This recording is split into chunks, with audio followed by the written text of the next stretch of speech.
Good afternoon.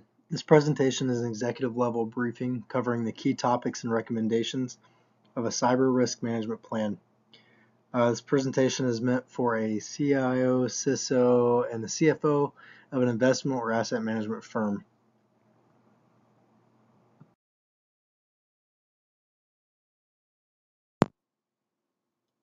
Investment and asset management firms fall into the stocks and investment sector of our economy.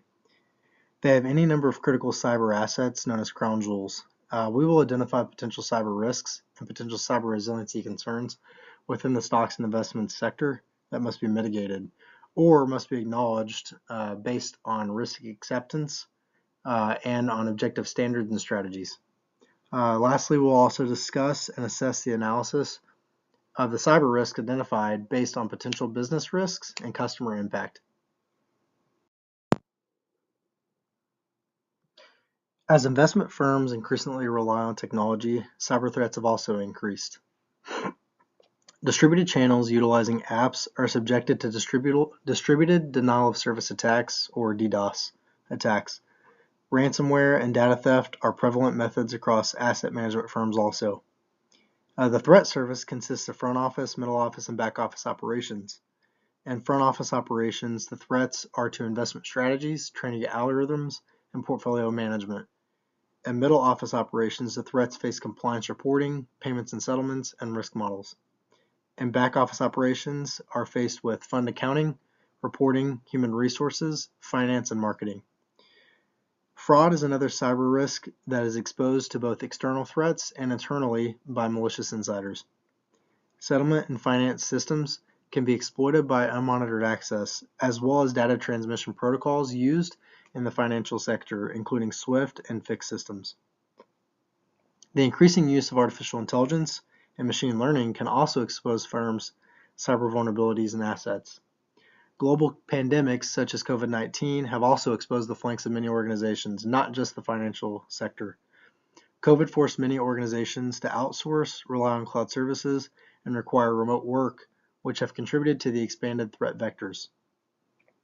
As attacks increase, regulators increase the pressure to find solutions. Regulatory and compliance requirements are a significant challenge for the financial sector and the single most important reason that consumers trust the industry with their money. Some examples of the investment sector include technology such as electronics and software developers, or financial services such as banks and insurance companies. Financial services providers such as investment firms or asset management firms are entrusted with personally identifiable information, or PII, of every customer. This information can include home addresses, banking details, phone numbers, bank account numbers. It can include income information, consumer credit reports, and so on. This data on the darknet makes the sector a very attractive target for cyber criminals. As recently as 3 years ago, the global financial market was valued at approximately $22 trillion. Non-cash payments are multiplying due to increasing penetration of the internet and mobile usage, which is ripe for advanced persistent threats or emerging cyber threats. These advancements in banking and mobile applications have invariably increased the industry's attack vectors and introduces new vulnerabilities every single second. The growing number of cyber attacks against the financial services companies reflects how the sector has turned to technology to solve many of the problems it faces. These inherent risks create pressure on academia to provide new crops of skilled cybersecurity professionals. Unfortunately, the economic sector, just as every other sector, are struggling to employ qualified white hats to counter the ever-increasing black hats. Investment and asset management firms are high profile, and they bring very high profile problems because they are the money. As the gatekeepers of vulnerable customer PI, they are subject to ever-increasing number of cybersecurity rules and regulations, both nationally and internationally, and within the financial sector and within the cybersecurity sector. Each regulatory body presents its own rules, laws, and standards that must be adhered to. With pressure from regulatory agencies and the need to protect brand reputation, financial firms are motivated to provide significant investment and collaboration to improve cybersecurity.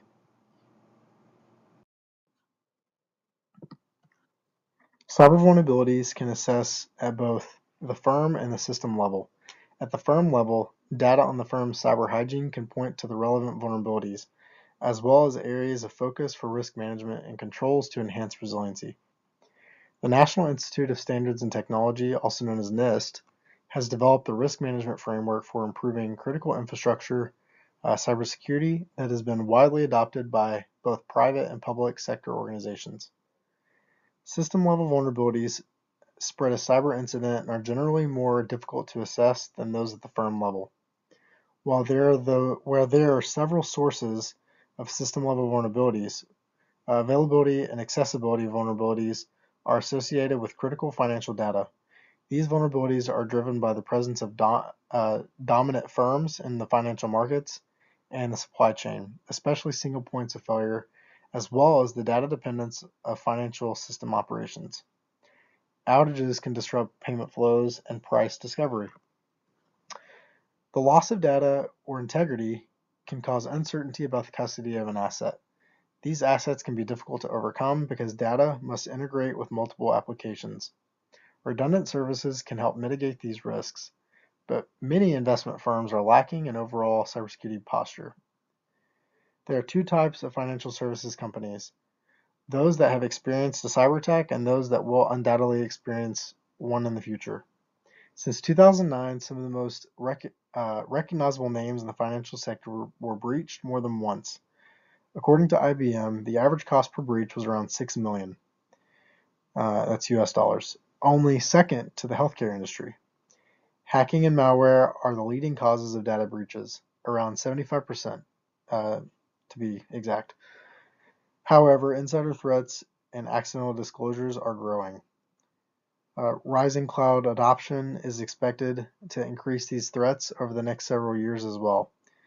Attackers commonly employ social engineering tactics, and a whopping 80% of all social engineering cyber attacks, which means the more human touchpoints in the workflows, the more exposed the organization is to an attack.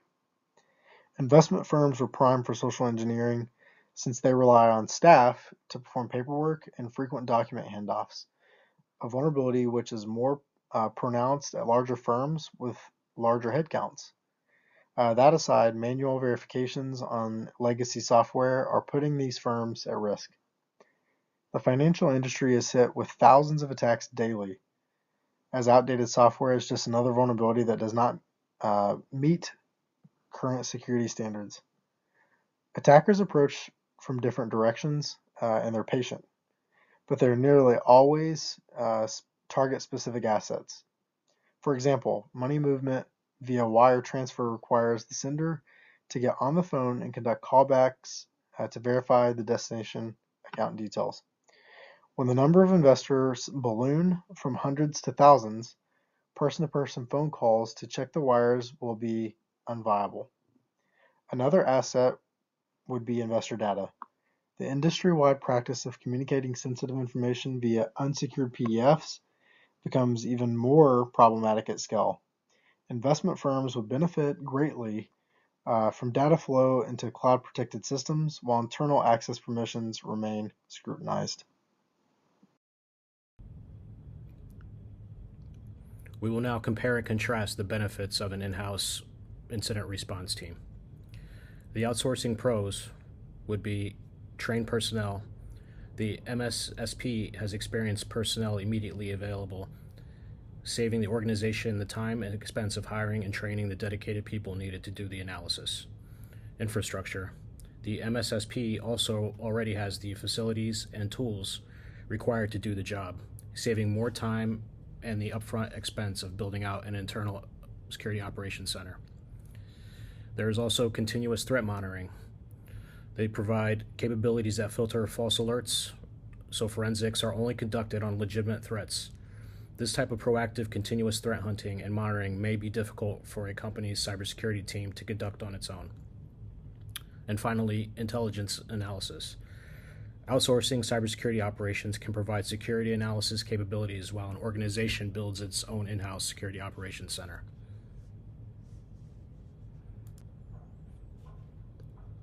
Now on to the in-house pros.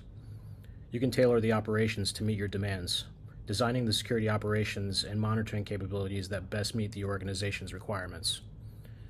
You can also track capabilities that are stored on site. Storing event log data internally lessens the risks that come with the external data transfer required to report security incidents. It also improves communication. Breach transparency and coordinating incident response are typically much easier and faster when the processes are conducted in-house. And finally, there's a unified strategy. An in-house cybersecurity operations center can be the foundation for a comprehensive security threat and incident response capability.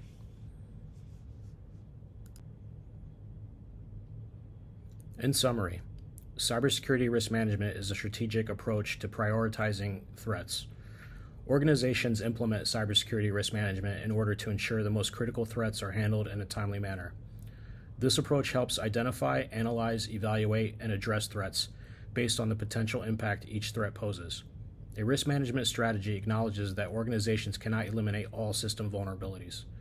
Establishing a cyber risk management initiative helps organizations attend first to the most critical flaws, threats, trends, and attacks.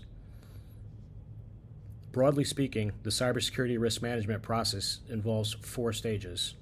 First would be identifying the risk, which is evaluating the organization's environment to identify current or potential risks that could affect business operations. Secondly would be assessing the risk, analyzing identified risks to see how likely they are to impact the organization and what the impact could be.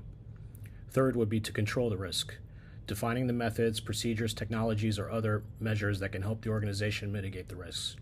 And finally would be to review the controls, evaluating on an ongoing basis how effective controls are at mitigating risks and adding or adjusting controls as needed.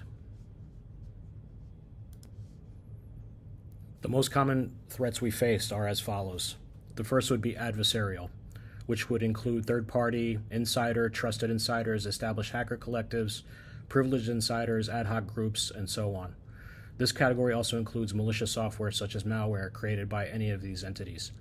Large organizations mitigate these threats by establishing a security operations center, also known as a SOC, with trained security staff and specialized tooling.